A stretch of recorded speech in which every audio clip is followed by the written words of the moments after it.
The wind howls around the great black castle. Ister, the Lord of Fire, walks down the castle corridor with a thoughtful look, holding a large bundle in his hands. 3 people came out to meet him: a woman in blue, a girl in green, and a blonde man in yellow. The woman mockingly asks what is in Ister's hands, since he is thinking so hard. The man in red silently handed her the bundle. It turns out that Ister picked up a baby somewhere. His 3 companions exclaimed in surprise. In the center of the corridor, 4 demon lords were standing in a circle. They bent over the child and discussed where Ister had picked him up. The Lord of Fire said that he found it in the forest. The child was thrown to the monsters. The girl, the Lord of the Wind Nimoy, was outraged by such an act on the part of her parents. The woman, the Water Lord Layla, supported her. The blonde man, the Lord of the Land of Alito, asked what they would do with the child now. Ister gave a ready-made answer. He decided to keep the child and raise him.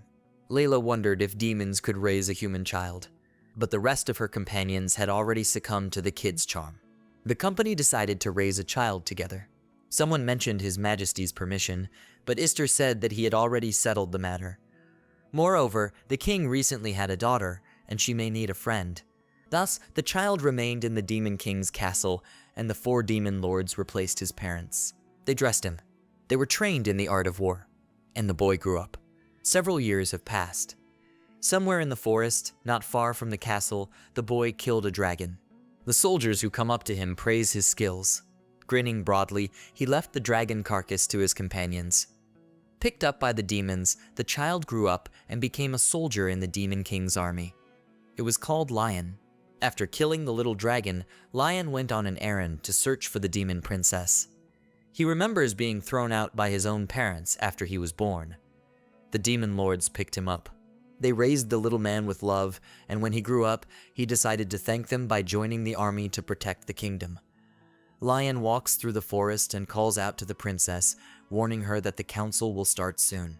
Suddenly, he had an idea about the princess' whereabouts. Lion came to a clearing where the princess was sitting under a tree. A beautiful girl noticed the newcomer.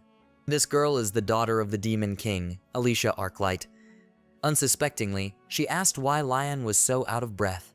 The boy replied that everyone had searched her because she had to attend the council, which was about to begin.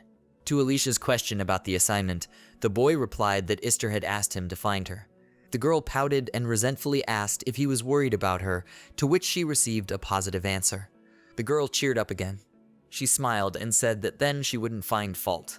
Lion remembers that he and the princess grew up together and doesn't want her to accidentally stop loving him. As a child, he often looked for her because of her teleportation problems. Seeing the princess outstretched hands towards him, Lion looked at Alicia questioningly. The princess asked me to take her in my arms.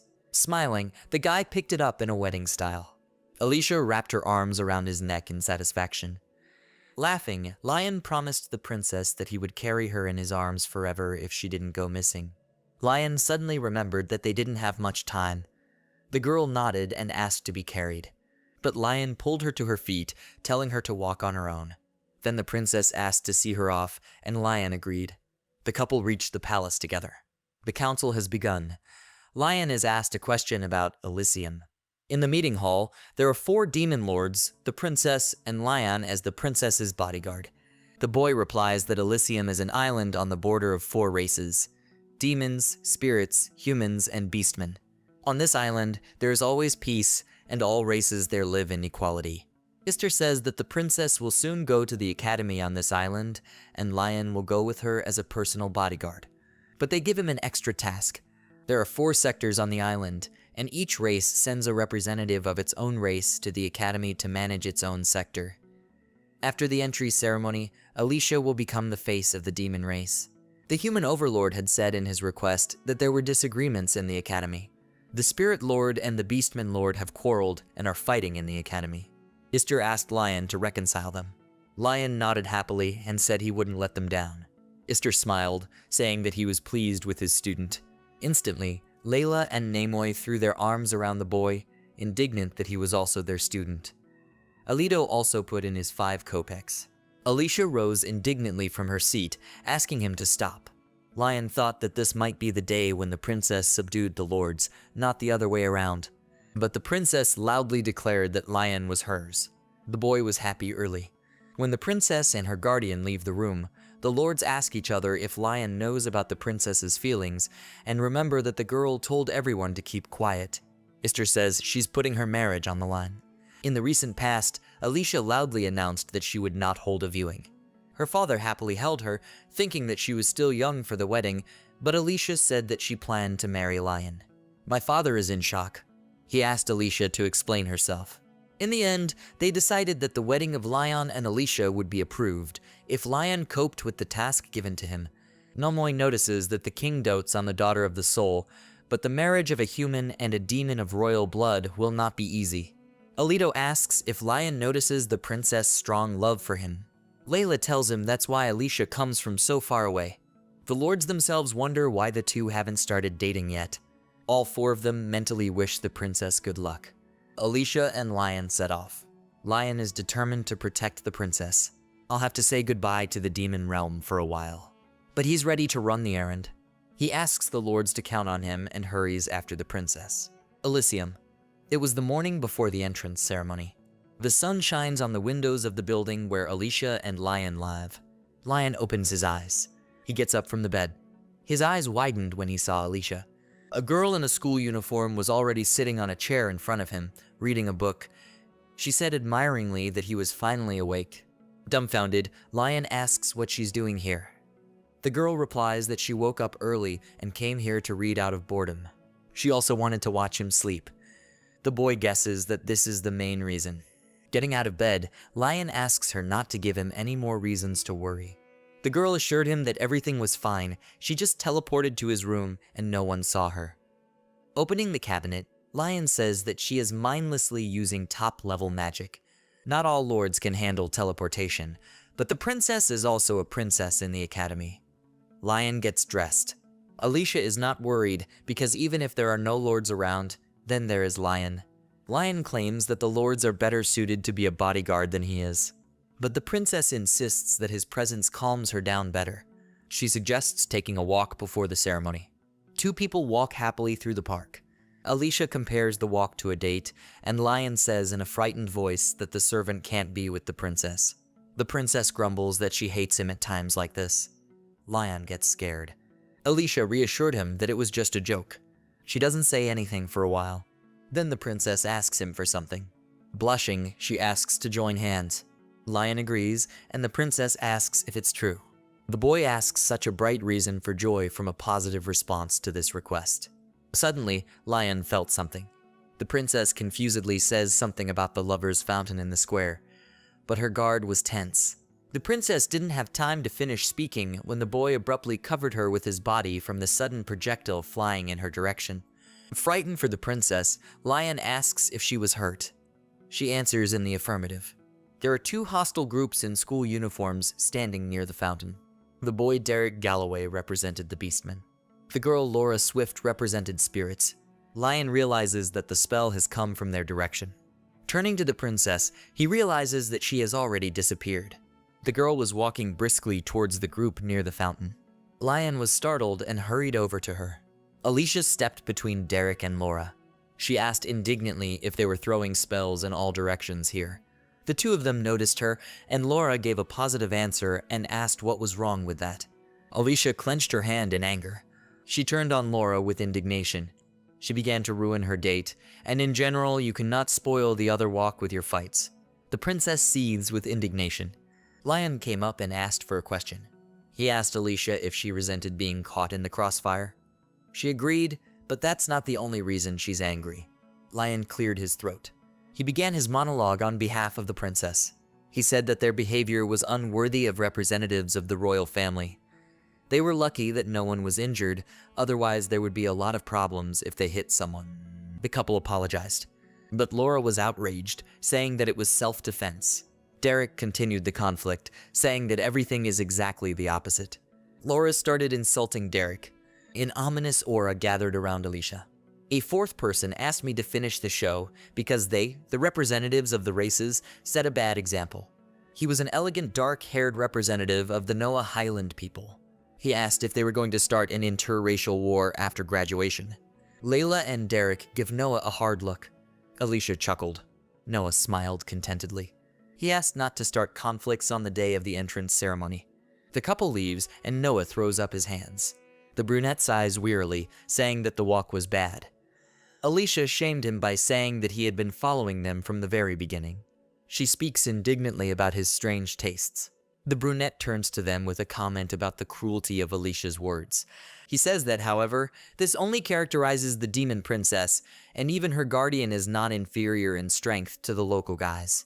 Noah admires his ease in deflecting Laura's spell. In a way, he even wanted Lion to be his guardian. Lion froze. Alicia clung to her bodyguard's arm indignantly, shouting that Lion was only hers. Noah grinned, knowing he didn't belong here. He said that he was not joking, because he noticed that Lion looked like a human. Alicia confirms that Lion is human, but that doesn't change the fact that it belongs to her. Lion is surprised. The trio decide to talk in Alicia's room.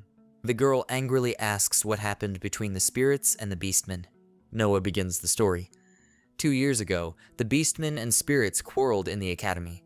Usually, such disputes are not uncommon, but over time, the conflict has become stronger.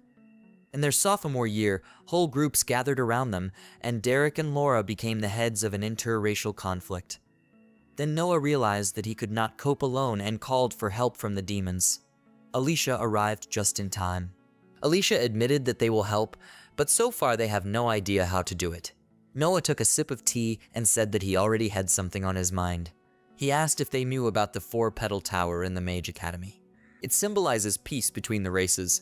So far it's closed because they don't have 4 special keys to open it. Race lords have the keys. Noah holds the human key, Alicia holds the demon key. Derek and Laura have the rest. Alicia admitted the obvious Noah wants to open the tower. A human representative says that in a month's time, there will be the anniversary of Elysium Island. If they can open the tower by then, it might be the key to reconciliation. Noah has asked for the trust of Laura and Derek, and he will be busy preparing for the holiday. Alicia agreed to this plan. Noah allowed any methods to be used to carry out the plan. Alicia decided to start today. Lion feels the awkward situation and remembers that today is the entrance ceremony. He doesn't like it. The entry ceremony ends. Noah welcomes the new arrivals on behalf of the student community. Lion tells Alicia that Noah's performance was amazing. Alicia agrees. Lion continues to praise him, while Alicia automatically agrees. Silence fell between them. Next up is Alicia's speech. Lion asks me not to talk nonsense, but Alicia is very positive. Lion is still worried about her. Alicia enters the stage amid a general hubbub. The girl introduces herself. Alicia starts her speech pretty well, and Lion calms down. But suddenly Alicia decided to voice her request. The boy was surprised. Alicia said that in a month there will be a holiday and she wants to open the Tower of 4 Petals. And since relations between students at the academy are terrible, the symbol of peace and harmony is forced to stand idle. And because Alicia doesn't want to go on like this, she ordered him to bow down before her and give her the keys to the tower. Laura is confused. Derek's in shock. Noah quickly hid his emotions. Lion clutched his head in frustration. Alicia finished her speech with a big smile. She leaves the stage amid general confusion. The girl happily approaches the indignant Lion. In her opinion, everything went perfectly. He looks back at the demon princess. Alicia walks nonchalantly down the hall, and Lion follows her. The students whisper to each other as they discuss Alicia. They also say that the princess herself is beautiful and elegant. The students also notice Lion following the girl. To the discussion about the princess, there was also a discussion about her bodyguard. Lion hears these whispers and comes to terms with it. This is unavoidable. Alicia notices Lion's concern. She gets his attention. Turning his head in her direction, she asks him to look only at her. Lion lets out a sigh of relief. Lion notes with a touch of amusement that his job also involves looking around. Alicia asks him not to listen to the chatter of strangers then. She says that no matter what anyone says, the fact that he is her bodyguard cannot be changed. Lion agrees with her. The couple went to the door. The sign at the top read, Department of Public Safety. Lion asks if Alicia intends to join, to which Alicia replies in the affirmative. After all, they will be dealing with the leaders of spirits and beastmen, and they are also third-year students. Therefore, Alicia decided to take some significant place in the academy. Since she just started training at the academy, she can't compete with someone who has a higher status in the academy, despite being of royal blood. The girl smiled and said that she was relying on her friend. While Lion is surprised, the girl bursts into the room. The members of the security department immediately frowned upon seeing her. The atmosphere became oppressive. Lion understands that after that prank at the ceremony, no one is particularly happy about the princess now. Alicia, oblivious to everything around her, asks where Noah is. They tell her that he is skipping work and ask her what she needs. Alicia fervently asks to take her to the department. She is refused, saying that first-year students cannot join clubs and still need permission from the boss. Alicia shakes her head. With an amused grin, she demanded the position of head of the department. Lion is shocked by his girlfriend's nonsense. Aggressive members of the department ask if the girl is serious. Alicia confirms that she is absolutely serious. She asks if a demonstration of their abilities will convince them, and immediately tells them to fight her Lion. Lion speaks up, asking what the princess means. She interrupts him, asking him to demonstrate his strength. Alicia says she can do it herself, but he decides that only Lion can shut everyone up with his power. Lion is in mute shock, but the princess insists. The boy decides to refuse. Alicia sighed and is now ordering him to deal with them. Members of the department irritably ask if they've finished chatting. Alicia nods with conviction and asks them to attack.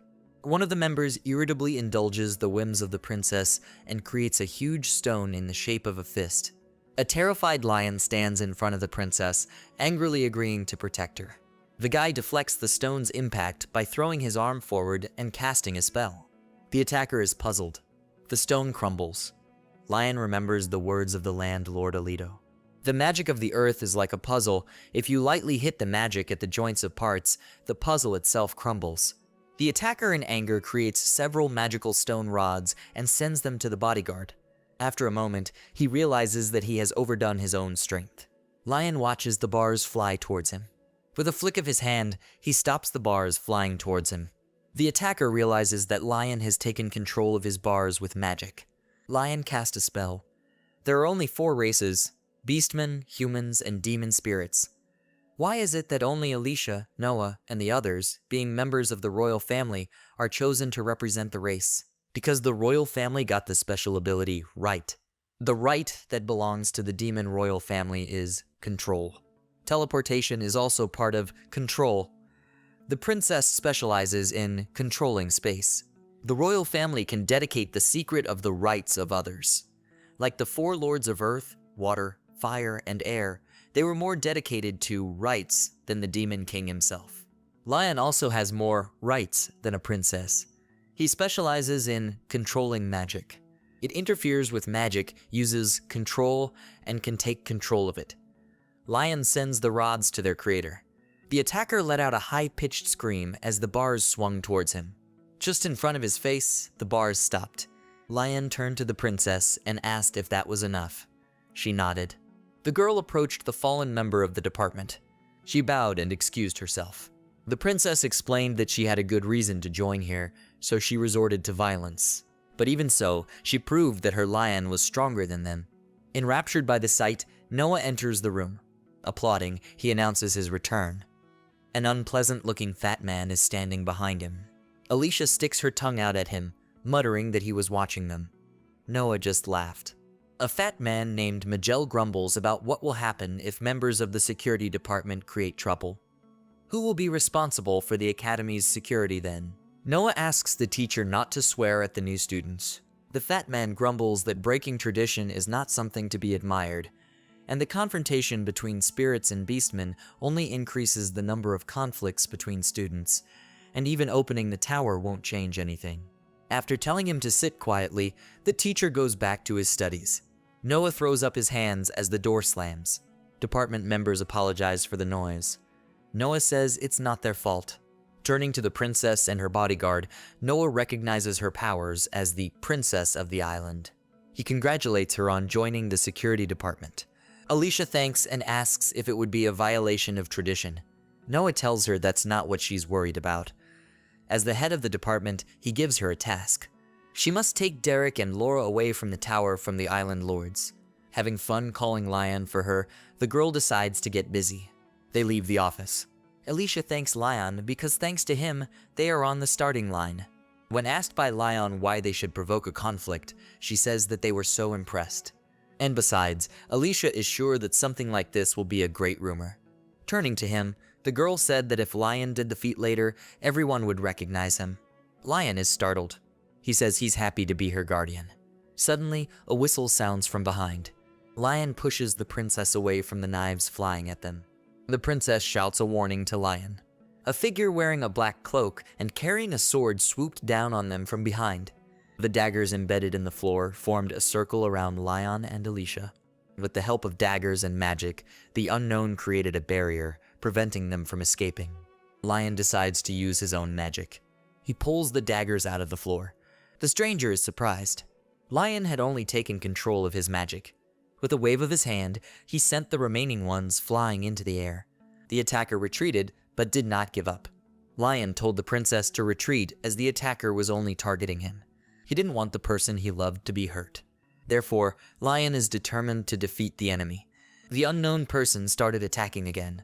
Lion deftly dodges the daggers flying at him.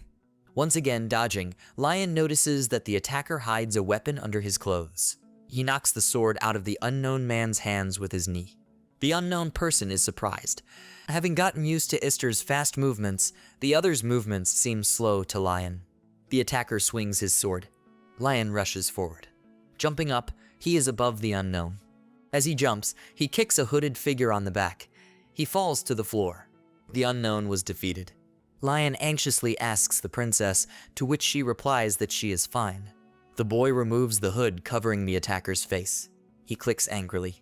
The poor black-robed girl was wearing an explosive technique subjugation collar, and her mouth was sealed with a bomb spell. The princess clenches her hands into fists. She is outraged that there are still freaks who use such low techniques. Suddenly, the spell that sealed the girl's mouth glowed. The mechanism has started. The poor girl trembled with fear.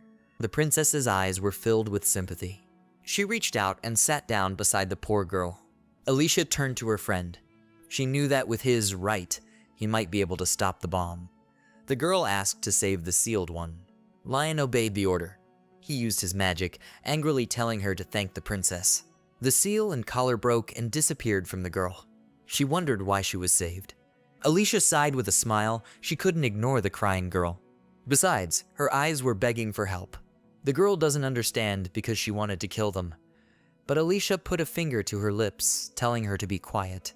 She said it was all right because she didn't kill her. The girl said to thank Lion because he canceled magic. Hugging the frightened girl, she began to reassure her that everything was now over and everything was fine. The poor thing snuggled up to the princess. Tears welled up in her eyes. Lion watched as an unknown girl in a black hoodie cried on the princess's lap. The next day came. Lion reports to the princess that he couldn't get any information about the collar. The princess drinks tea. After a short pause, Lion asks what the girl who recently attacked them is doing here. That same girl was wearing a maid's dress and was standing in front of the princess. Puzzled, she asked if there was something bothering him about her. Lion replies that it's basically nothing but the fact that she's an assassin. Alicia corrected him, saying that her name was Maria.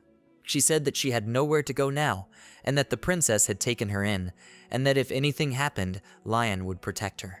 Maria is a black assassin who was brought by the security department to the island's owner, King No. Because of the collar, she lost all her memory, and the only thing she remembers is being a slave and a killing machine.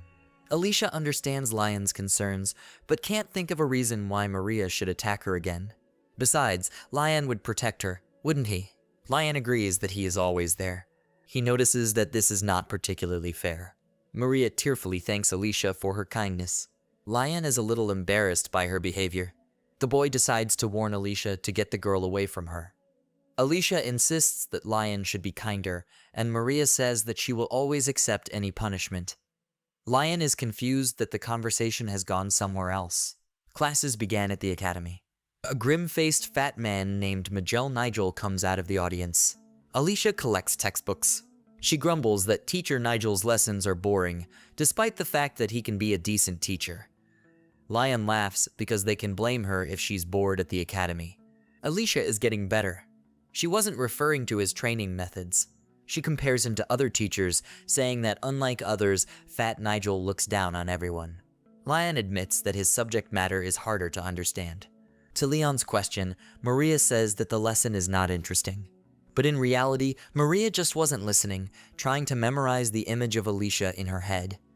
Lion notices the girl's oddity. Alicia decides to forget about this conversation and start collecting the keys of the beastmen and spirits. First, the princess decides to reach an agreement with them and get the keys as a sign of reconciliation. The easiest way is to find the right person to start the meeting. But first you need to stop by the security department and then go to the beastmen. The princess calls Maria with her. She's worried because she's from the spirit race and might just accidentally provoke the beastmen. But Alicia doubts that this will happen, and she doesn't want to leave someone important to her. The spirit girl is moved. She agreed to go, of course, and Lion gloomily notes how happy she is. But Alicia called out to him, and he hurried after them. The girl sarcastically notices that perhaps Lion is jealous of Alicia for Maria, and reassures that he is in the first place for her. The princess happily enters the security department. She immediately becomes gloomy when she hears that there is a job for her. A cheerful Noah was sitting at the table, paying Alicia a compliment. Alicia is about to leave, promising to come back another time. Noah stops her. He says he wants to build a relationship with them. Alicia rudely says that she will help with anything, as long as he does not touch her lion. But Noah notices Mary. He wishes her a good student life, as she is new. Noah invites Lion to his residence for dinner, to which Alicia rudely refuses, clinging to Lion. Noah innocently replies that he just wanted their bodyguards to just chat, and maybe Lion will give some advice to his bodyguard. Alicia turns away and heads for the exit. She turns around when Noah says that he will go to the beastmen with them. Alicia quips that he seems to have left it all to her, to which she is counter-asked if she can handle it on her own. Noah argues that Alicia never interacted with the leaders of other races. He has no doubt that she will succeed, but a safety net will not hurt. Beastmen's territory. Alicia notices that the mana here is stronger than in other places. Noah compliments Alicia, saying that her senses are sharp and her magic is amazing. Alicia is surprised that anyone knows about her power. Noah says that she is a genius in her kingdom, and it is impossible to ignore such information. She must have heard of him too. Alicia says his strength is unity. Lion is asked if he knows of such a force. Lion replies that this is a power that allows you to increase your magic power. The more followers that are associated with the owner, the more it increases. Simply put, the power that forms a human connection into energy. Noah notices that the beastmen have come to them. Alicia, Noah, Maria, and Lion are standing in front of a group of beastmen. The princess demands to bring a representative. The group responds that the representative will not invite his enemy. Behind Alicia, Maria started. She hastily apologizes, to which the princess says that the problem is with them, not her. Lion notices that she is provoking them again. The beastmen also notice that the demon princess is good at provocation. Alicia asks to disperse, and perhaps she will forgive the disrespect to her subordinate. The group says it won't do it, because they are protecting the representative. To the princess's question whether the representative himself is aware of this, they say that they will not back down, even if their representative is against it. Alicia decides to use force and clear the path herself. The girl warns for the last time, and Lion gets scared. One of the beastmen casts a plant spell at her, cursing. The spell turns into a long plant. It flies straight at the princess, but the plant falls very sharply to the ground, not reaching the princess. Alicia loudly ordered him to bow to her. A second later, all the beastmen fell to their knees. The princess is so sarcastic that everyone bows their heads to her, and they are no exception. The beastmen realize that her magic does not allow them to rise. Alicia walks past them proudly, wishing them a good day and thanking them for the reception. The company moves on, leaving the group of beastmen on their knees. Noah again admires Alicia's magic, noting that her manipulation of gravity is something to be feared. The princess says it's just a trick. Maria wonders if Alicia can do this to them at any time. Lion is startled by her thoughts. The group arrives at its destination. In front of them is a huge house. The butler at the gate bows politely to them. Sitting in the living room, Alicia says in frustration that she was expecting a fight. Noah suddenly reveals that Derek and Laura were best friends in the past, which surprises everyone else. Beastmen and spirits live in harmony with nature. They have quite a lot of similarities, but they still live in the same area. Nevertheless, they had been friends since childhood. Noah remembers that something happened later. Laura got hurt because of Derek. Alicia loudly asks why he didn't mention it earlier. Noah explains that he found out just recently about this. The door opens and Derek walks in. He apologizes for his employees. Alicia asks not to worry because she knows that this was not his initiative. She says that since the situation has not turned into something too serious, she will not report it. Derek thanks her. Derek sits down in a chair and asks the reason for coming to him. Alicia cheerfully replies that he already knows the answer to his question. An island where everyone in the world lives, where there is no discrimination, and in the center of the mansion where all the leaders of the royal families lived. Alicia asks if this is all ridiculous. Derek refuses to give up the key. He's watching the princess. The princess looks at Derek and asks if it's because he hates elves that he won't give up the key. What she means is that she and Laura used to be close. To refuse because of your own desire, it looks quite selfish, so says the princess. Derek says that's not true. He believes that Alicia is a free girl, and he envies this freedom. The princess is surprised. Derek refuses to give up the key again. He says that a leader should not throw such things around, but he can help with something else. Then Alicia asks for cooperation, and she would do her best for him. There was an awkward silence. Out of the blue, Lion asks if Derek really wants to have a relationship with the spirits. Derek looks at Lion, who is standing behind the princess. He doesn't know who he is, so Lion introduces himself. He says he feels the same way Derek does. He is the demon princess bodyguard, but also a human. An abandoned child picked up and raised by the lords. Compared to the four sovereigns, he is only a weak person. However, this does not prevent him from being together with the princess. Everyone looks at him in surprise. Lion thinks Derek feels something similar. Lion goes on to say that Derek has known Laura since she was a child, and he wants to make peace with the elves, but there is something stopping him. A reason that prevents him from making peace with the elves. Derek sighs. Lion sharply apologizes for interrupting them, but the princess supports him. She takes his hand. The princess asks him what else he thinks. Lion is embarrassed. He turns back to Derek. He doesn't know what's stopping him, but in his opinion, he is too tense and cannot relax. Lion offers to fight if it helps. Lion asks a shocked Derek to talk about his feelings. Derek asks Lion what he means by that. Lion cheerfully suggests a fight to understand each other's feelings. Easter had once given him this advice. Noah says thoughtfully that it might work. Alicia giggles sweetly, saying it will be fun, and waiting for the show to start. She asks Derek for his opinion on the matter. Lion persuades Derek to take out all his stress with a fight, assuring him that it works. Reluctantly, Derek agrees. The Beastman leader leads the guests to a special training room. The princess beckoned to Lion. She promises him one wish if he wins. Lion is very puzzled.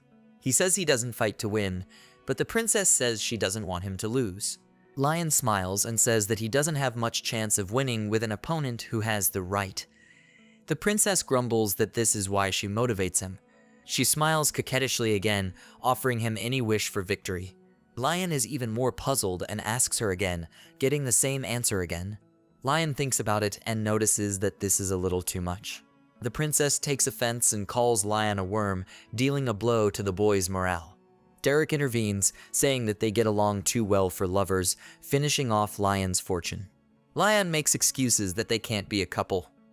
Derek objects because the boy is completely trusted. Lion explains this by saying that he has known the princess since childhood. Derek apologizes for what he said. Lion decides to leave the situation out and focus on the fight. The boys stand in a crouch, preparing for battle. Derek praises Lion's stance, marveling at the four masters' training. Lion thanks for the praise. Derek warns him that he expects more, since Lion has volunteered to get his feelings out. He demands that Lion doesn't break down halfway. After finishing speaking, the Beastman attacks first. Lion manages to block the attack. The boy thinks Derek is pretty strong. Tension hangs around the duelists. Derek admits that fists alone aren't enough to be Lion's opponent. He suddenly moves away from Lion, puzzling him. Derek kicks the floor hard and casts a spell. Stone claws abruptly grow out of the floor. They're heading for Lion. He flinches, recognizing the magic of the earth. Lion remembers the words of his mentor Alito, the Lord of the Earth. Earth magic is good at building. If you learn one special technique, it will greatly help against this magic. By creating a spell around his fist, he deflects the earthen claws. The ground crumbled after being hit by the bodyguard. Derek smirks, saying that he was only probing his opponent, but he admits that he didn't expect his spell to break so easily. Lion boasts that he was taught this by his mentors, but Derek objects, focusing on Lion's accumulated experience. He is impressed by the opponent's concentration and movement. The Beastman asks how he was able to reach this level and how much effort he put in. He wonders what kind of incentive Lion had. Lion sighs. He says that he wanted to reach the level of the one he looked up to, and there were those I wanted to stay with. And so he put in a lot of effort to achieve it. Derek admits that he is much weaker than Lion. He understands that probing Lion is now useless. Once he gets into a fighting stance again, he's going to give it his all. Lion hesitated, feeling right. Derek used his right barbarism. This right belongs to the Beastman. Derek says that this way he will meet the level of Lion. Lion was startled, remembering that barbarity enhances the abilities and power of the host. Derek attacks Lion again, and he blocks the shot. Lion feels that the blow is stronger now. The opponent does not retreat and strikes again. The kick was unexpected, and Lion doesn't have time to block it. The blow comes to Lion's shoulder and neck. The boy lets out an awkward cry of pain. He notices Alicia, Noah, and Maria standing by the wall, looking worried as they watch the fight. Among the others, he singles out Alicia. The boy realizes that he is not a good bodyguard if Alicia is worried about him. But even so, he can see that she continues to believe in him. He believes in his victory without a second's hesitation. Lion closes his eyes, wondering if the princess remembers the real reason for the fight. He apologizes to the princess. Summoning all his spirit, Lion screams at the top of his lungs. He asks you to do something about your character. A sudden and unknown force envelops the boy, preventing him from falling. Observers are also puzzled and surprised. Lion doesn't understand what this power is or where it comes from. He feels Master Ister's fire in his hands, and around the neck of Teacher Nimoy's wind. Derek asks in surprise about his right. Lion responds negatively, saying that he doesn't understand what it is. But now, with renewed vigor, Lion can respond to Derek and give it his all. Derek grinned contentedly at the request to share his feelings. Alicia looks at her bodyguard in surprise. She sees the fire of Ister and the wind of Nimoy, which have formed an improved form of flame. Maria asks Alicia if right can lions to be so strong. She shakes her head, saying that right Liona is about controlling magic. But now she sees that he seems to be in control of the rights Namoy and Istora. Noah is delighted. Alicia turns to Noah with questions, but Noah says he doesn't know the answers himself. He just watches Lion admiringly. Lion and Derek hit and deflect each other's punches. Smiling, Lion asks if Derek is having fun right now. The same happy voice thanks for the opportunity to have fun. The two opponents' fists collided with each other. Lion deflects Derek's punch and pushes him away. Panting, he says that he understands him better. Derek wipes his chin with his hand and clarifies exactly what he understood. Lion tells the tree sitting on the floor that he is bound by the bonds of adults' unwillingness to see the world.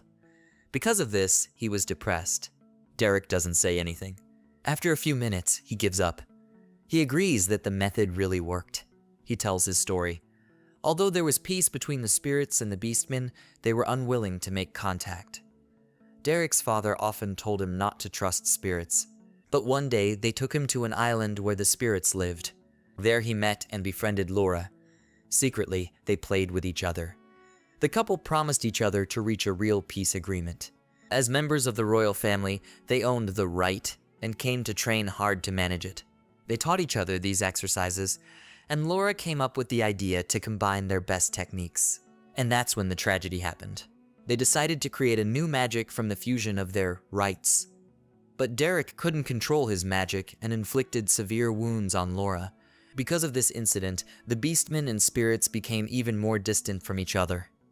Laura and Derek were separated, and they never saw each other again. Derek complains that he can't reach the application even if he wants to. Everyone expects and sees him as a leader that will lead them against the spirits. He apologizes for this. Alicia interrupts him sternly. She angrily says that Derek decided everything for everyone and gave up without a fight.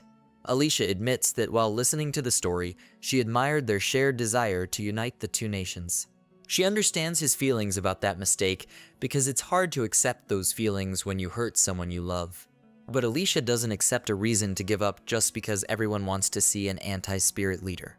Alicia remembers that Derek is jealous of her freedom. She tells Derek to wipe that compassion off his face and go make up with Laura. She believes that the masters who lead the people, selfishness is unacceptable. Isn't the peace agreement meant for the sake of the people? The princess asks. Derek is silent, doubting himself and her words. Kings don't have to be tense. They should be majestic, their shoulders should be straight, and their condition should show that everything is in order so that the people will be calm. That's what Alicia thinks. Derek just looks at her. Chuckling, he admits that he's been limiting himself a lot. He sincerely thanks Alicia and Lion. The Beastman representative handed over the race key and promised that he would think about peace. Alicia takes the key to the tower, asks him to put his feelings in order and give a positive answer.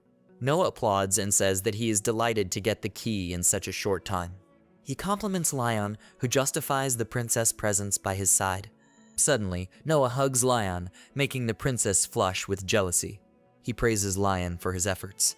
The jealous princess pulled Lion away from Noah and held him close, yelling angrily at the leader of the humans. Holding the boy tightly to her, she shouts that Lion is only hers. Noah throws up his hands and apologizes for his feelings of care. Maria, who is standing on the sidelines, is watching the exchange. Derek calls out to her, asking if she's from the spirit race. The girl admits and apologizes for the inconvenience caused by her presence. In turn, Derek objects, saying that this happened because of his cowardice. Maria notices that if he changes, then everything will be fine. She says she didn't know the taste of freedom herself, but now she feels it. It's nice to live the way your heart tells you to. Derek freezes, noticing how cute Maria is. Alicia and Lion notice this. Lion comes up to Derek and calls out awkwardly. He turns around, saying that everything is fine. Suddenly, a black vortex forms over Derek's head. The ceiling above the group crumbled and a giant dragon with a girl on it appeared in the opening.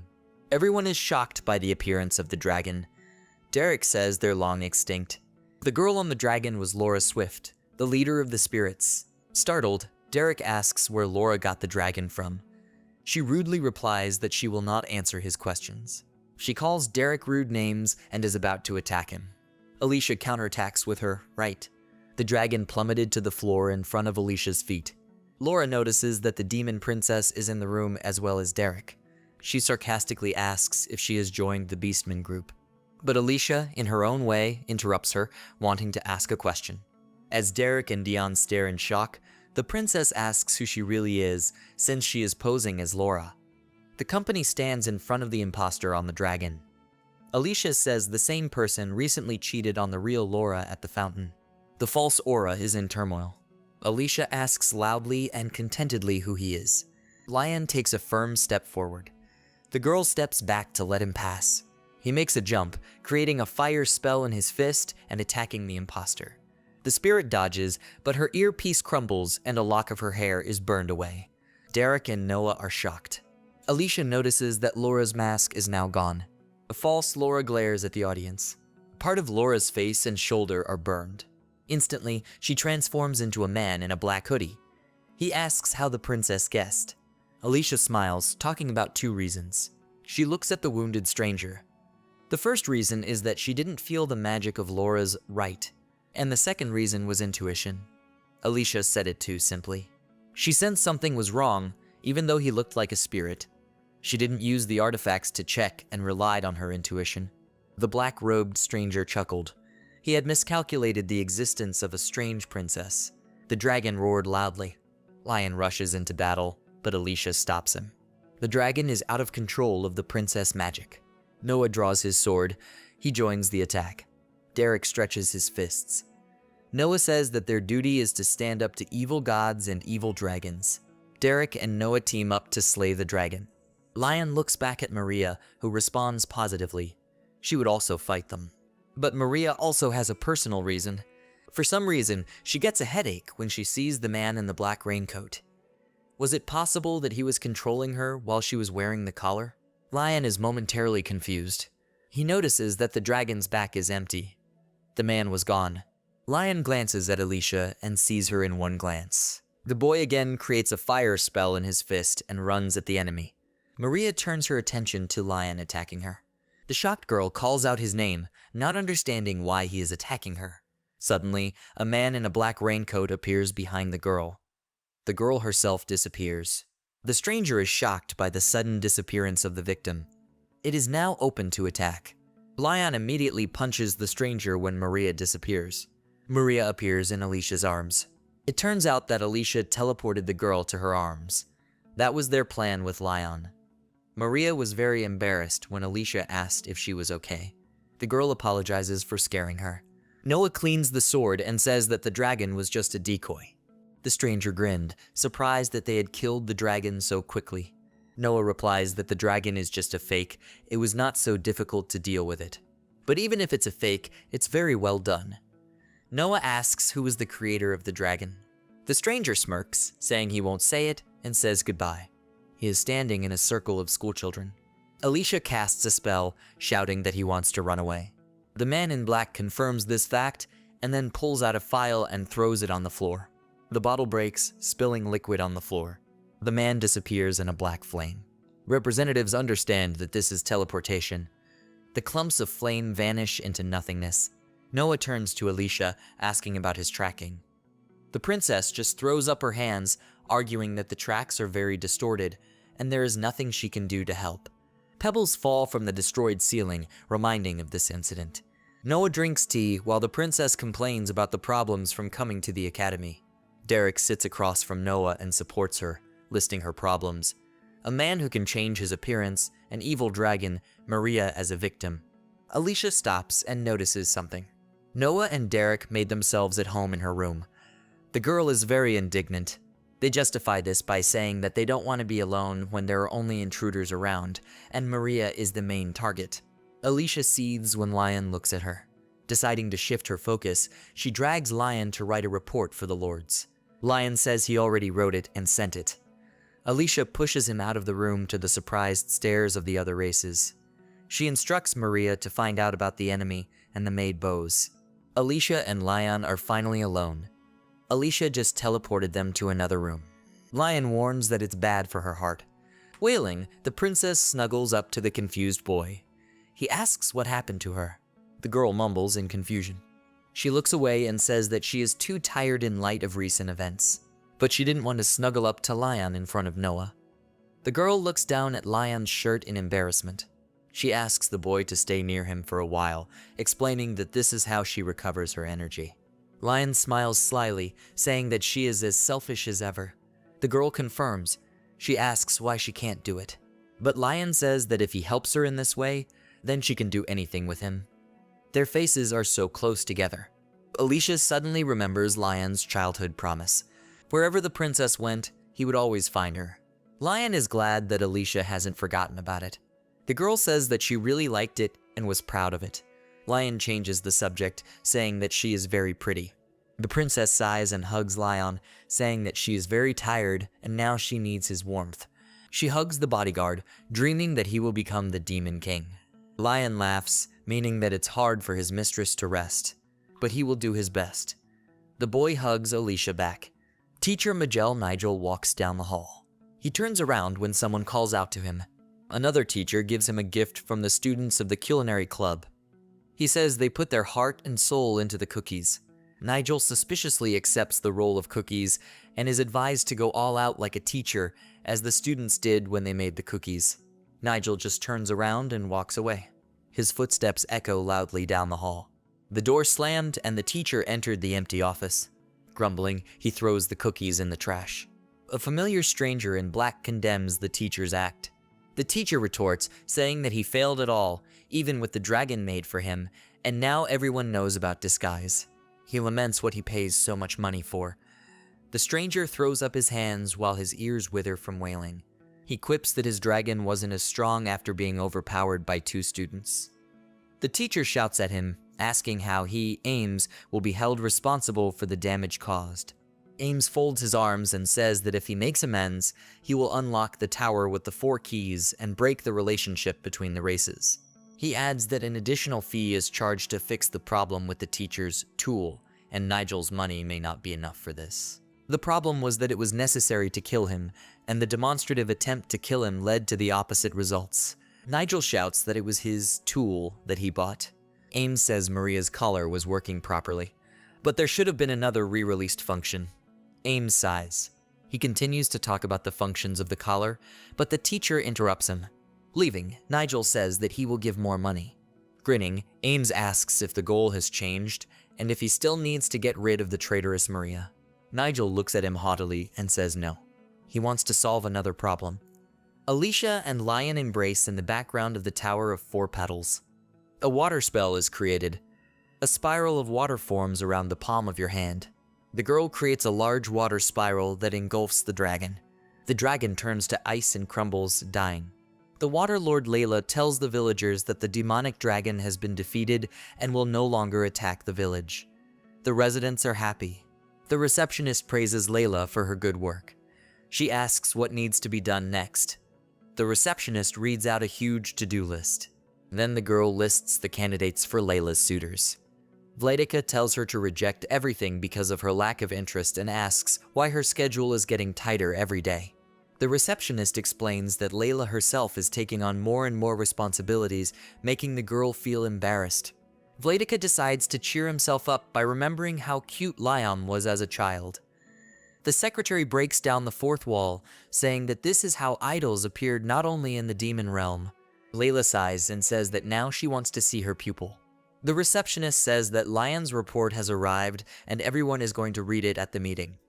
Layla's eyes lit up. The girl was inspired and decided to finish everything as quickly as possible in order to wait for today's meeting. The receptionist sighed wearily, lamenting that her boss was too simple. Evening. The Demon King's castle. The 4 weary lords end their meeting. Alito, Naomi, and Layla turn to Ister, who has decided to announce the final goal of the evening's meeting. Ister pulls out Lion's report, showing it to the audience. Everyone applauds, beaming with joy. They read and discuss the latest events of the academy. All 4 of them praise Lion, happy with their pupil. They say he's grown up now, and he used to be so small. Somewhere in the academy, Lion sneezes under the princess' surprised gaze. Alicia shows me some metal plates. By giving them magic, they will be able to talk to each other from a distance. Noah and Derek are admiring the plates, realizing the cost of them, and it's all just out of curiosity. Alicia tells a shocked Derek that they are currently working only on the school grounds and are not yet able to travel a longer distance. She also says that she put a spell on the records to prevent them from being stolen and reproduced. Externally, there will be no differences, but when used, it will become clear where the fake is. When Noah asks how exactly, Alicia says that the device recognizes the magic signature, and therefore the fraudster will not be able to use them. Noah admires and offers to provide such technology to the security department. Alicia agreed to think about it. After all, she spent a lot of effort on them. Concerned, Lion and Maria ask if she slept through the night for this device. Alicia says it was worth it because now she can always hear Lion's voice. Lion is very embarrassed. He's both embarrassed and outraged that she designed the device for such a stupid reason. He always comes running at her first call. Alicia smiles and promises to take more care of herself. Noah turns his attention to himself, deciding to report the information he received about the man in the black raincoat. According to his observations, this person is most likely an assassin, and based on his words, he was fulfilling a goal, so he has a client.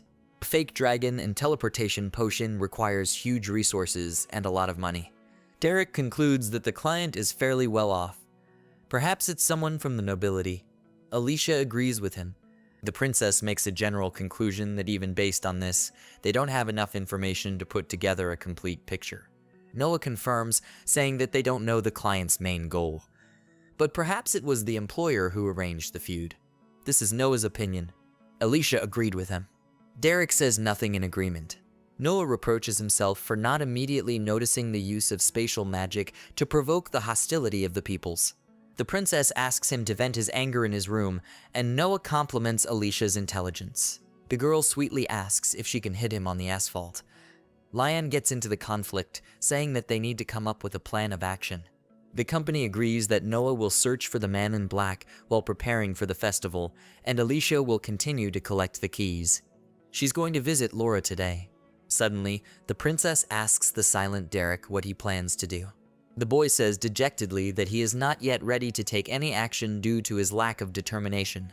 Alicia reassures him knowingly, but he adds that the conflict needs to be resolved as soon as possible while they are at the academy. Derek says he'll make a decision as soon as possible. The conversation turned smoothly to the security department. The maid says that the restrooms for Noah and Derek are ready. Lion agrees to host the guests in them. The princess's bodyguard puts a tray of water on the table in Noah's room and is about to leave. But Noah holds him back, wanting to talk. The representative asks about the flame that Lion used during the fight with Derek. The boy replies that he doesn't know what it was either because he's never used it before. Noah asks about his feelings at that moment. Lion replies that he felt the powers of his mentors as if their pieces had enveloped him and merged together. Noah closes his eyes and decides to ask him one more question. A worried Noah asks the puzzled boy if he is happy. Lion is surprised by this question. Noah waits patiently for an answer. The boy gives a positive answer. Of course he's happy. He smiles cheerfully and says that he feels like the happiest person in the world. Noah looks at him in surprise. He chuckles and lets out a sigh of relief. The representative is genuinely happy for the welfare of Lion. He asks the boy to tell him a little more about himself while there is still time. The next day came.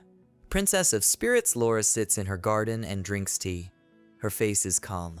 The girl sighs in exasperation. She watches as a group consisting of the demon princess, her bodyguard, and a maid approaches her. Laura grumbles that she doesn't like it when her plans are thwarted. Alicia replies that she doesn't like it either, but that's why she came to see her.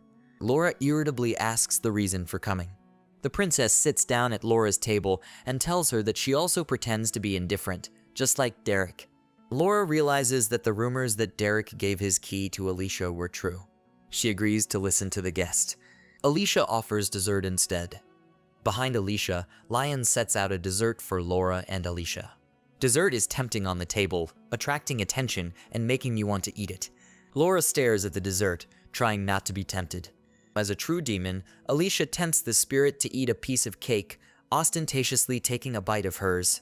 She demonstrates the pleasure of eating dessert. Noticing that Laura still hasn't touched the cake, she mockingly says that in this case, she will take Laura's portion for herself. She indignantly takes her plate and says that she will eat it. Laura takes a slow bite of dessert. Her eyes widen. She can't understand why the dessert is so delicious. She looks at the cake in shock. Laura breaks down and shows her admiration. She liked the dessert. Alicia is glad that the spirit liked her dessert. Laura quickly comes to her senses and proudly raises her head, correcting herself that it's delicious, but she can't be bribed. Alicia and Lion smile, knowing she's lying. The demon princess puts pressure on ailing Laura, saying that the spirits live in solitude with nature, and they don't know another way of life where there are cakes and pastries. Laura slams her fists on the table in frustration, shouting that she's not jealous at all. Doesn't envy the fact that spirits live in an outdated way, unlike other continents and races where there are cake shops. Lion confirms the fact that she is actually jealous. After recovering, Laura warns that she is not going to give her her key. She's pretty sure Derek gave the key away for a completely different reason.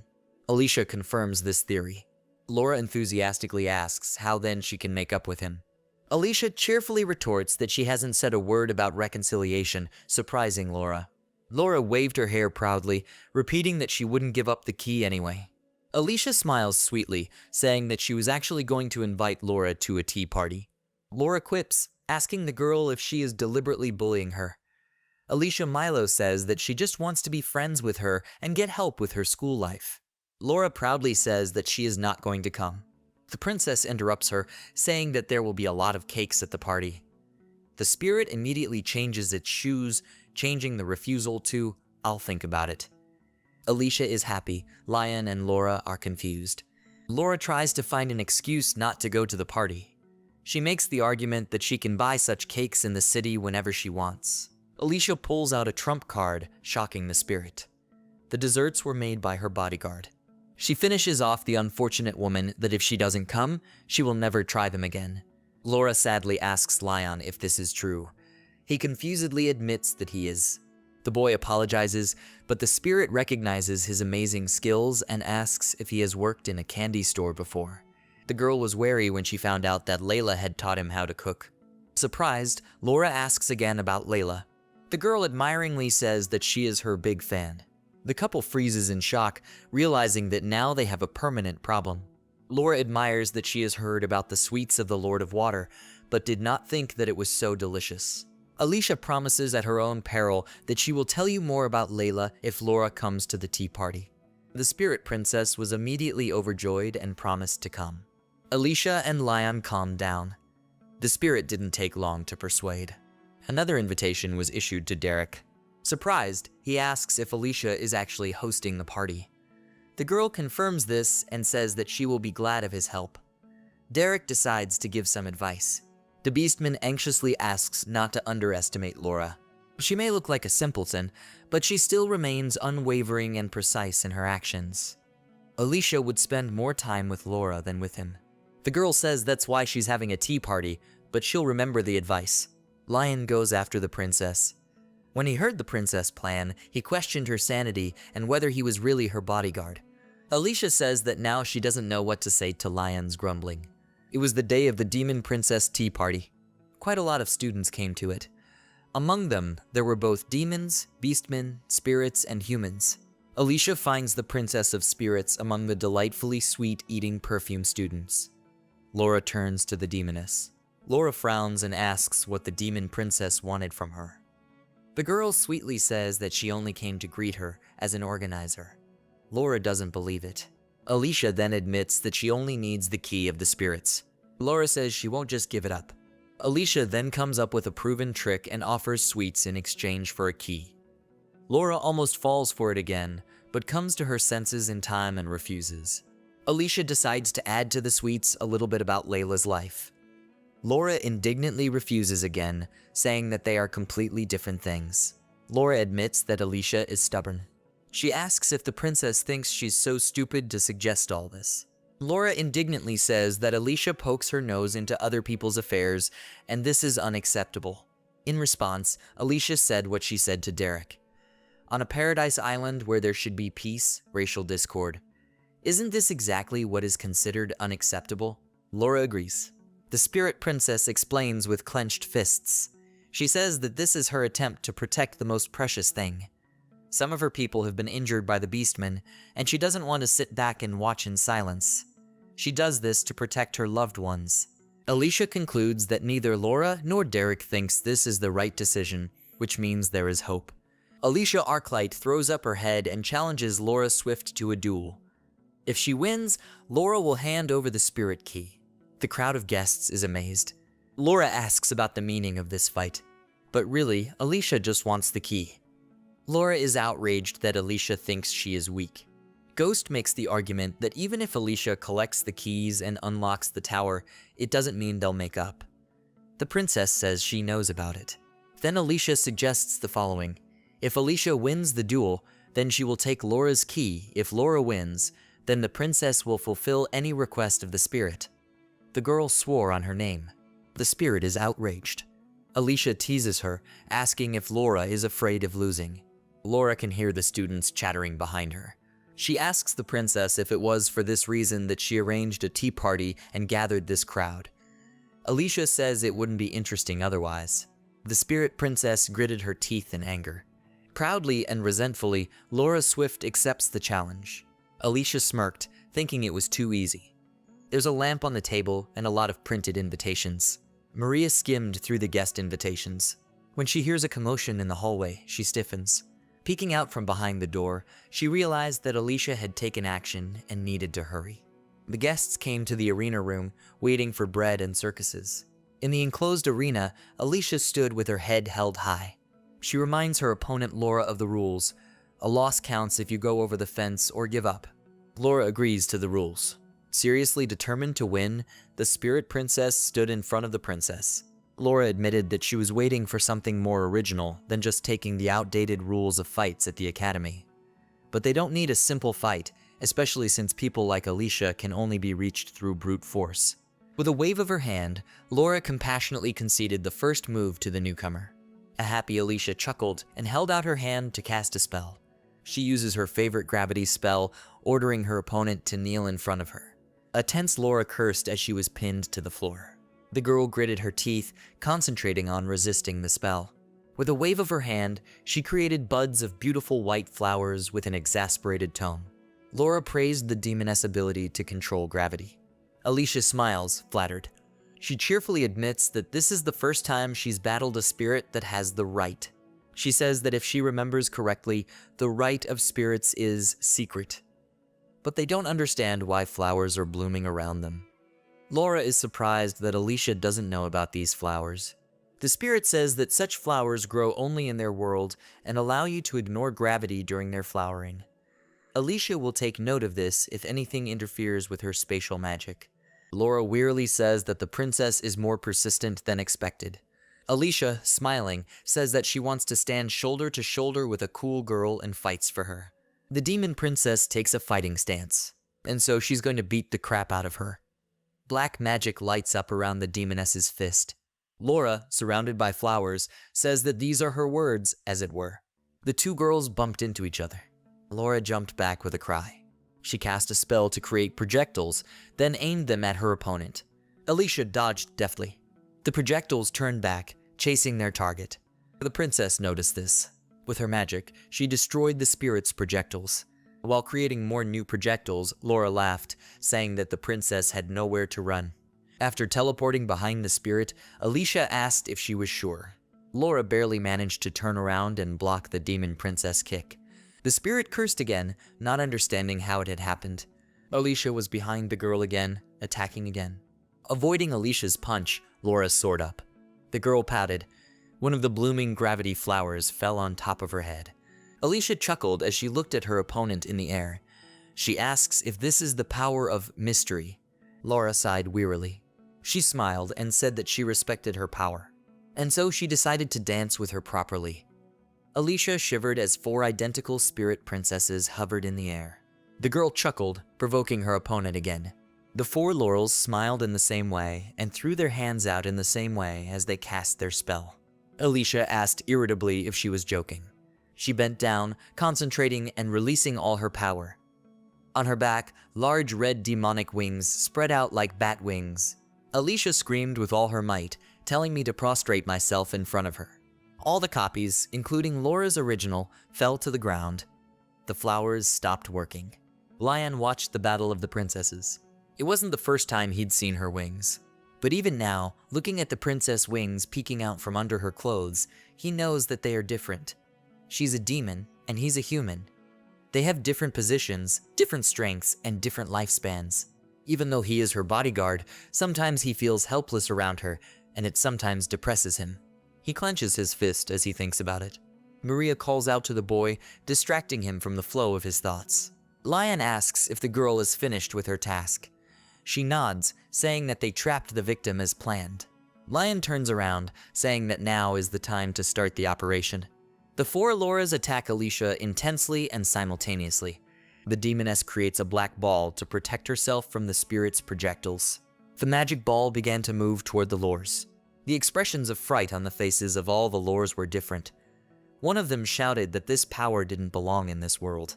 Alicia's orb destroyed 3 copies of Laura and knocked the original to the floor.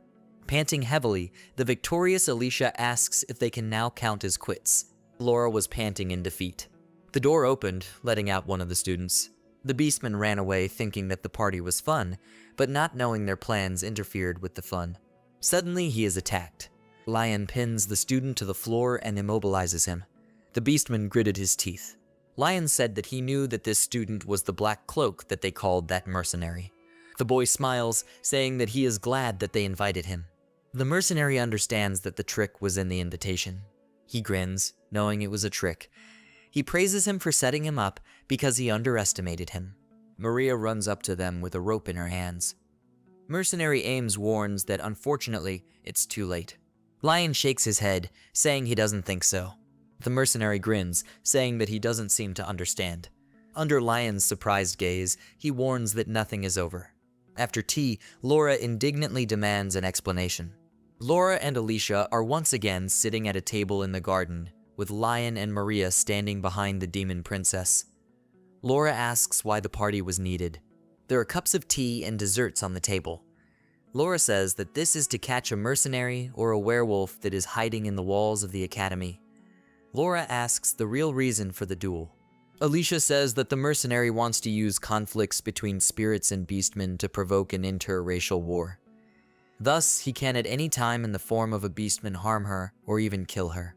Derek is warned and always on the lookout, and Laura was the easiest prey to catch, since she didn't know about him. Laura understood and agreed with her. Thus, the duel became a kind of defense of the spirit, so that the enemy did not start acting. While sipping dessert, the spirit asked how they had discovered the mercenary among the others. Alicia explains that the black cloak can copy his appearance, but it can't copy his aura. It is enough just to collect samples of the auras of all those present and compare them. Although they couldn't collect all of them, they recognized most of them. Thus, a beastman with a human aura was a mercenary. Alicia says that only Maria was able to recognize other people's auras. Alicia herself cannot do this. Maria bowed. The princess says that she guessed this when the black cloak turned into Laura. She did not notice any signs of the spirit's right. So she assumed that he couldn't copy magic, and she was right.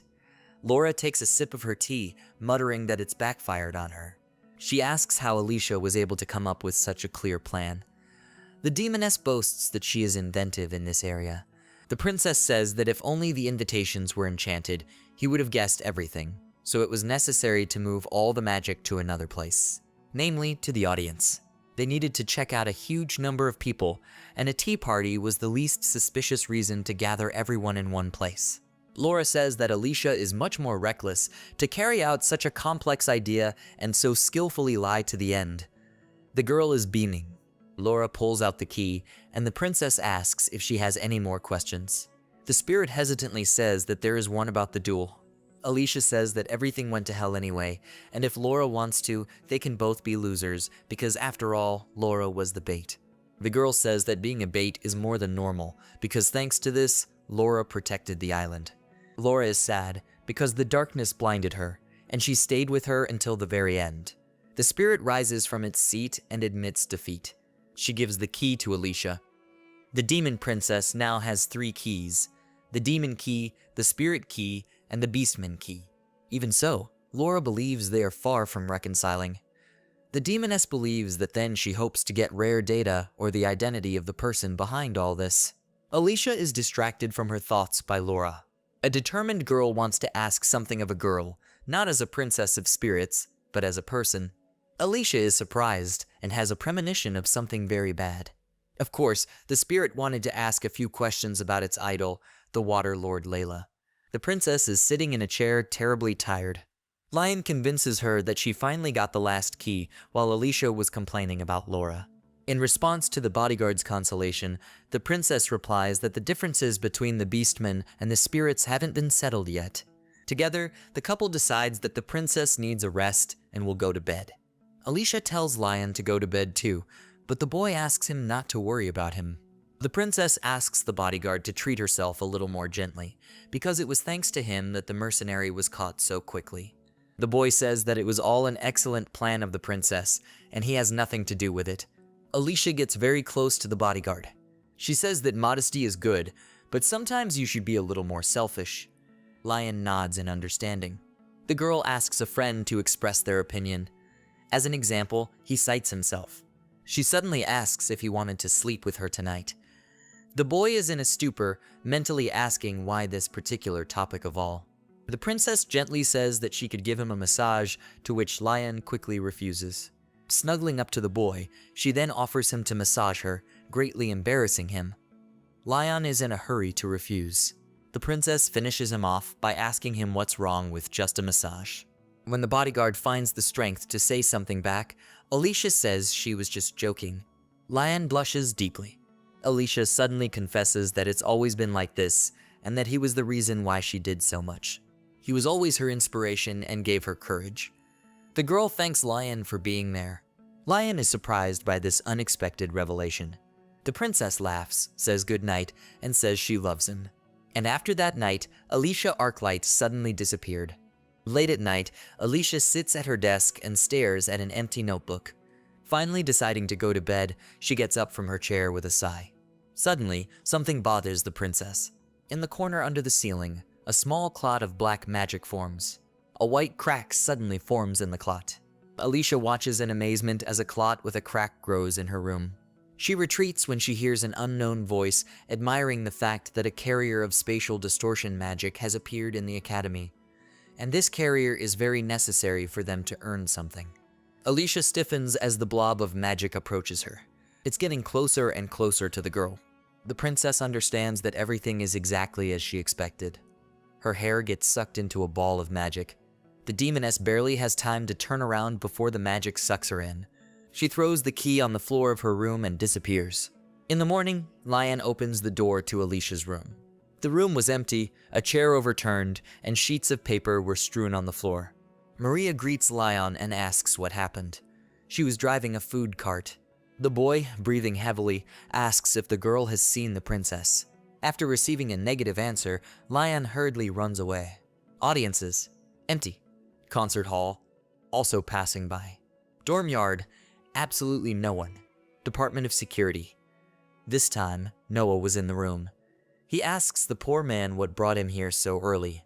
Lion, who is still wrapped up, asks the same question. Did Princess Alicia come here? Consumed with worry, he can't find her. Unfortunately, the human prince gives the same answer as Mary. Lion takes a deep breath and leaves to search further. Academy, garden, other houses. But the princess is nowhere to be found. The bodyguard wonders where the princess is this time. It was getting late, and the princess is still missing. Maria, who has begun to worry, meets Lion and asks if her mistress is with him. The boy said he looked everywhere for Alicia, but couldn't find her. Maria pulls something out of her pocket. She hands Lion the 3 keys to the tower that Alicia had. The girl says she found them on the floor of the princess room. Lion understands that she couldn't just drop them, which means everything is much more serious. The boy comes to the conclusion that this is a kidnapping. It's been a day since Alicia disappeared. The security department was helping with the search for the princess, but also didn't give any leads. After Alicia, the mercenary from the locked cell also disappeared. The case is exactly the same. No signs of forced entry or intrusion, and the room remained untouched. A sad Lion speculates that the princess may have been abducted by Black Cloak's client. Perhaps he used a special teleportation device to pick up the princess and rescue his employee. The boy hung his head. He has no idea where Alicia might be. Lion comes to that very fountain. He's upset. With the sound of water pouring from the fountain, he remembers that day. He remembers what the princess said back then. She wanted to hold hands. The boy reproaches himself. He should have taken her hand then. It started to rain, as if guessing what Lion was trying to do. He feels pathetic, like he's no longer a useful thing. An umbrella appears over Lion's head. He hears people telling him that he's going to catch a cold. Noah comes up with an umbrella and says soothingly that he now understands the importance of the princess in the life of a bodyguard. Clinging to his last hope, Lion asks if Noah might know where the princess is. He gets the same answer. There are no leads, despite the hard work. The boy is ready to cry. Noah watches him suffer. Lion tells the prince that he feels like an empty place without Alicia. Unable to bear it, he began to cry, letting out all his feelings. He is confused and scared, his head is empty, and the boy can't think of a way out of the situation. He says painful words to himself that he deserves to be thrown out by his parents because he is useless. Noah looks sadly at the poor child. He pats him on the head, telling him that the 4 lords are proud of him for crying over the loss of a loved one. This means that he is no longer an empty place, there is kindness in him. Noah confidently advises you to go where your heart tells you to go. Lion lowers his head sadly, saying that he doesn't know where to go. The prince says that no matter what's going through his head right now, it's fine. He had often searched for the princess in the demon world as a child. He can still find her if he only has to think about her. The main thing is to go only forward. Lion gradually calmed down. He remembers what it was like as a child. Fragments of his childhood come back to him. So little Lion found little Alicia. Alicia says that whatever happens, it will always happen. Small children laugh happily. They have fun playing this game. Alicia believes that Lion will always find her. The boy has an epiphany. He tells Noah that there's only one place he hasn't checked out. They turn around. Tower of 4 petals. The rain is ending, but the clouds aren't clearing yet. Lion says the tower is closed, so it wasn't searched. The boy asks Noah for a favor. He wants to contact the security department. The Demon World, the headquarters of the Demon King's army. Earth Lord Alito reads the reports carefully. The Lord of the Air, Nimoy, comes running and calls for his companion. She cheerfully asks how the pirate she threw overboard is doing. Alito says wearily that he just finished dealing with him. The man recalls that Lion usually brought him a cup of tea, but he will not ask Nimoy about this. She does not have such an obligation.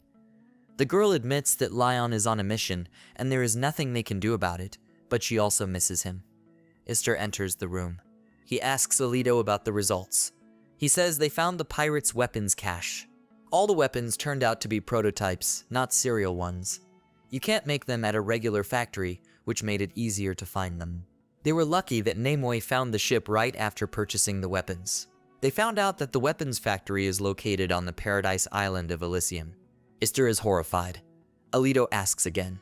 The Lord of Fire transmits information that the princess has been kidnapped, and this suggests that the supplier of weapons and the kidnapper are the same person. Ister hastily summons the Water Lord Layla. They're going to Elysium. The Academy. Midday.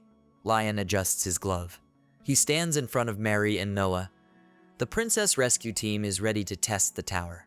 Maria expresses a desire to go with them because Alicia gave a chance to start over from scratch. Noah sadly says that there has always been at least one prince saving the princess. He usually calls for the entire security department, but right now everyone is overworked, so he'll go alone with them. Noah reaches into his pocket to sort out another nuance. He pulls out his people key. He gives it to Lion, and the boy thanks him for trusting him. The rescue operation has begun. The group stands in front of the tower. All 3 of them are sure that the demon princess Alicia is waiting for them there. The group opens doors. The tower is dark and quiet. Noah admits the obvious. It's business as usual. Maria interrupts him. They're not here to be admired. Suddenly, the lights come on abruptly, and the floor becomes an arena. The 3 of them tensed, preparing for battle. Noah says that now he is absolutely sure that the princess is in the tower. An army of monsters begin to climb out of the arena floor. The prince recognizes them as artificially created golems. He emphasizes that the monsters do not intend to miss them. The maid is sarcastic that someone is going to feel bad right now, but they are sure that the princess is further away. Noah sends Lion and Maria to move on while he turns his attention to himself. Lion objects that the prince can't do it alone. Maria supports the bodyguard, saying that they will all get there together. Noah argues that a lot of time has passed, and there is a possibility that they may be caught in the middle of the road. The prince resolutely draws his sword. He says the golems won't scare him, but more than that, he wants to do something as the oldest of them. Lion shouts that he promises to save the princess. Noah charges into the battle, slicing the golem in half with a grin. Golems evaluate the enemy, displaying the maximum level of danger. Noah is even puzzled. Each of the golems takes turns setting up to destroy it. Noah chuckled. He undertakes to destroy them all. He laughs at his own words. Senior. Instead, he promises to protect his younger brother, whom he met by a miracle. Lion and Maria run up the spiral staircase. Light and vines are visible somewhere above. They go up to the garden floor. Alicia is lying near one of the trees.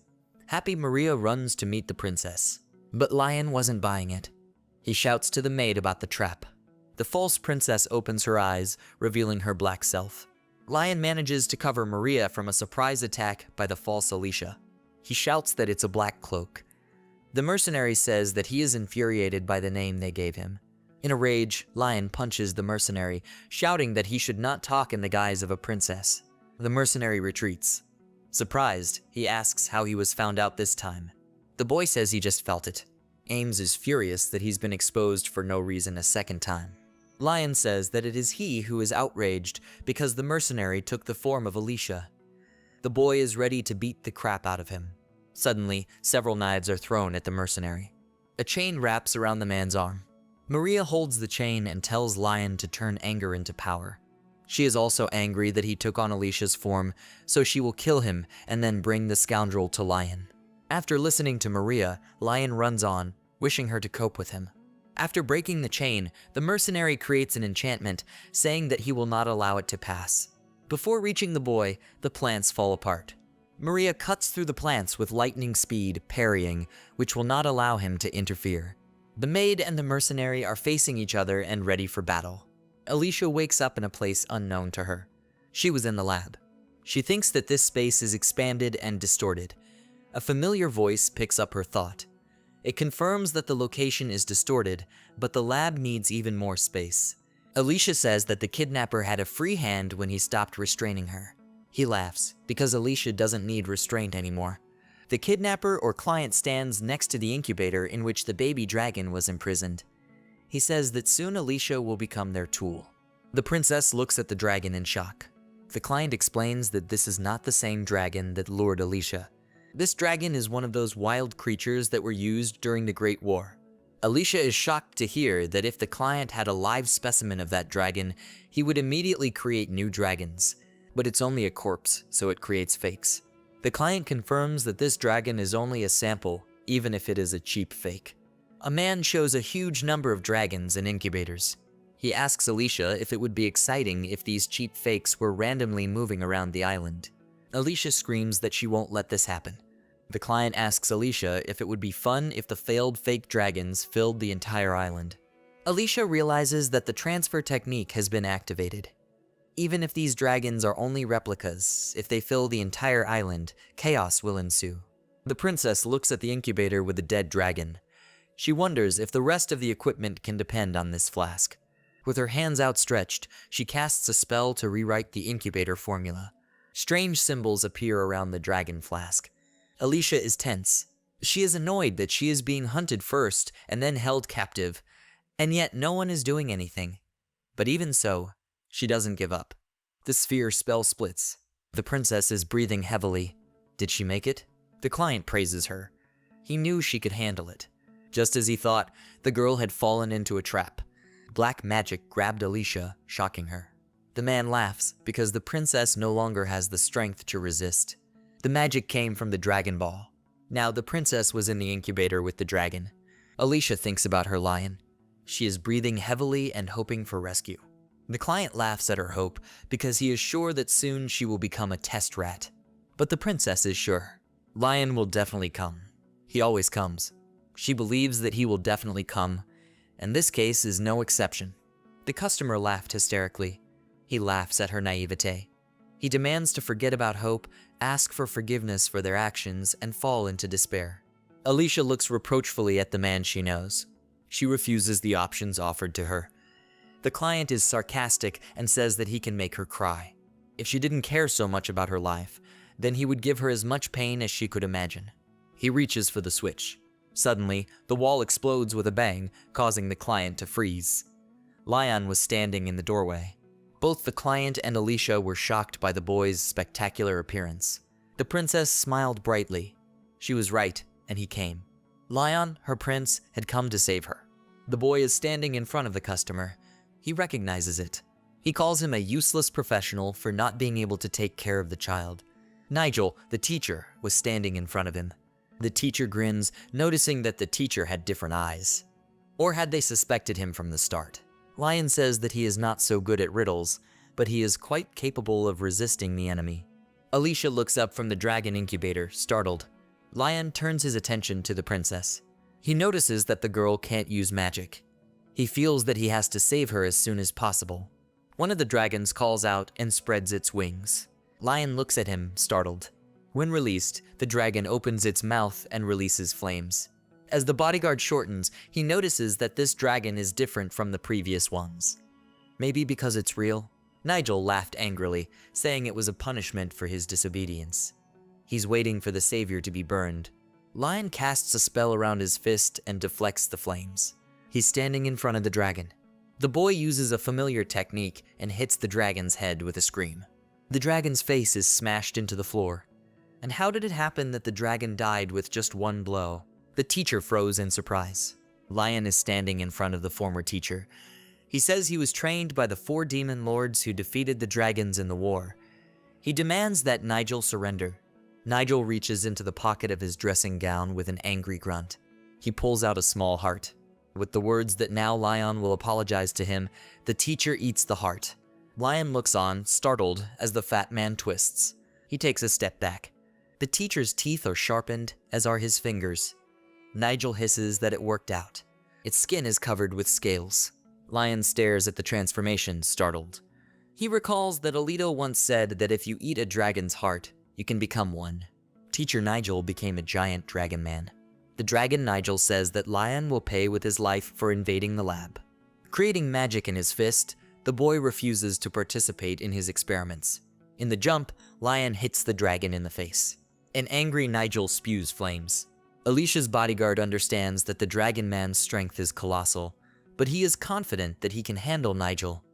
He remembers that Nigel is not used to physical attacks and his movements will be stiff. Lion leaps back from the stream of dragon fire. He attacks, creating the flame of the Lord of Ister around his fist. He is confident that this power will be able to defeat the evil dragon. He kicks at the dragon's body. Dragon Nigel freezes in pain. Lion attacks with a shout. But suddenly, the flame disappears from his fist.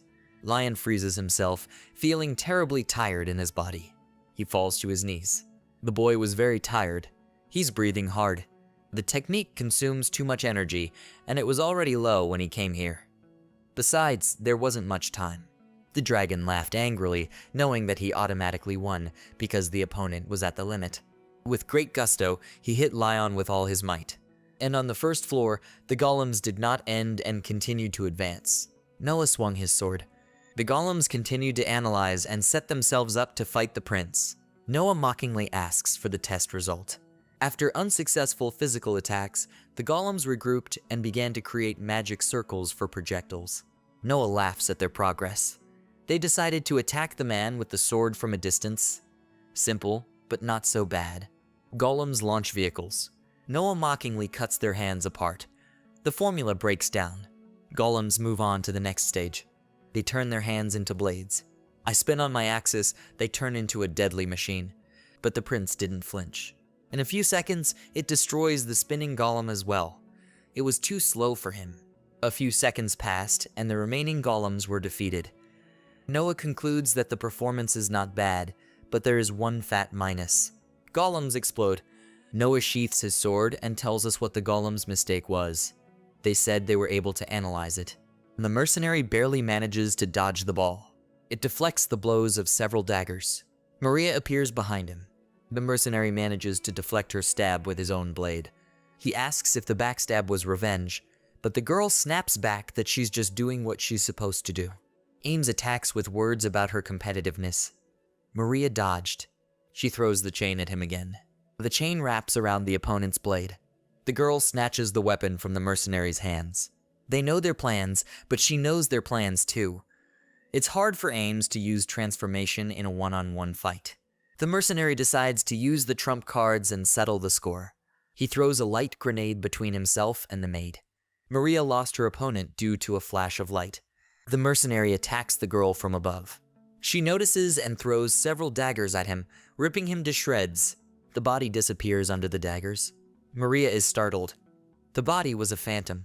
The enemy appears from the other side and attacks. The girl says in fright that she did not know about such a mercenary's ability.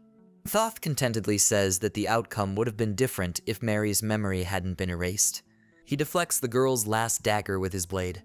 Ames says that she is now unarmed because of this mistake, pointing the blade at her.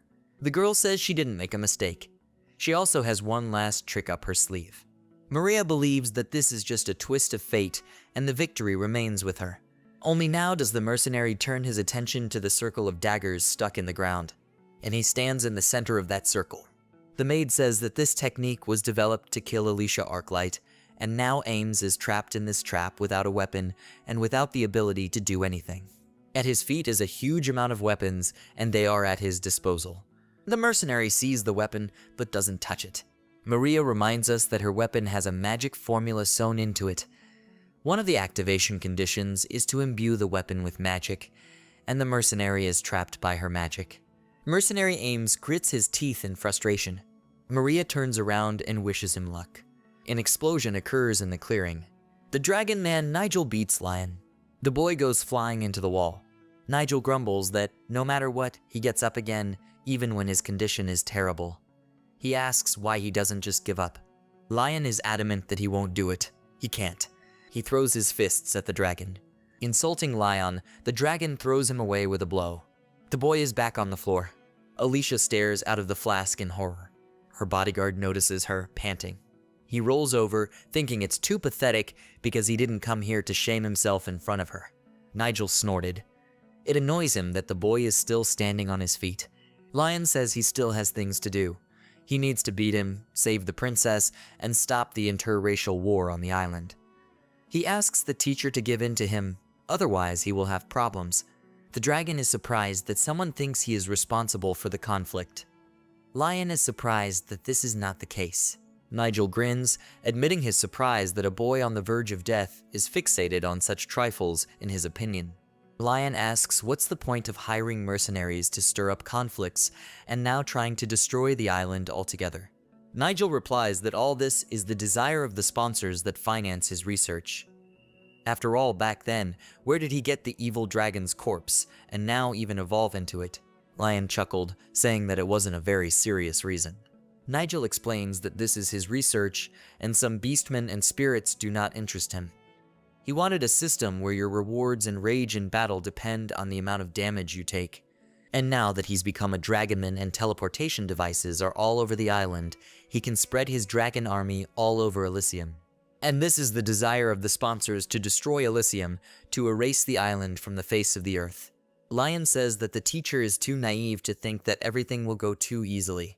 Nigel mockingly asks if the boy is strong enough to stop him. He admits that of course he can't. But Lion reminds us that there are future kings on the island. No matter how many dragons Mad Master unleashed, the island wouldn't fall. And then Nigel will realize that his idea is simply stupid. The dragon looks at the boy in shock.